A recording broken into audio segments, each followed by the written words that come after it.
আমাদের কপাল খারাপ। আপনারা রাগ করতেছেন নাকি? মসজিদে যদি ছোট বাচ্চা যায়, কিছু মুরব্বী আছে সেই দূর দূর দূর। আশ্চর্য কথা, একটা বাচ্চা ঢুকেছে, আপনি দূর দূর করতেছেন। ওরা কি কোনো বিশেষ কোনো প্রাণীর বাচ্চা?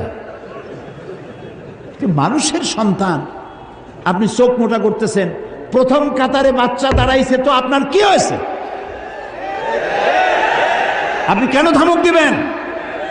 এটা আল্লাহর মসজিদ, এটা আপনার মামু বাড়ি না। বাচ্চা ছেলেটাকে আদর করেন, একটা কোনায় জায়গা করে দেন। তার বাপ বা চাচা যার সাথে আসছে, বাচ্চাটা নিয়ে এক কোনায় গিয়ে দাঁড়াবে। মাঝখানে দাঁড়ালে দেখতে অসুন্দর। ইসলাম তো আবার সৌন্দর্য প্রিয় বেশি। আল্লাহ নিজে সুন্দর, সুন্দরকে তিনি ভালোবাসেন। দেখেন না, লাইন সোজা হতে হবে। নামাজ পড়বো যেমনি খুশি সামনে দাঁড়াই নিতে হয় না। কাতার সোজা করা কি সুন্নত? নফল, ওয়াজিব। যার কারণে কাতার বাঁকা হবে, পুরো কাতারের জন্য আল্লাহর দরবারে তাকে দায়ী হতে হবে। এটি হলো ডিসিপ্লিন। ডিসিপ্লিন, সৌন্দর্য প্রিয়তা।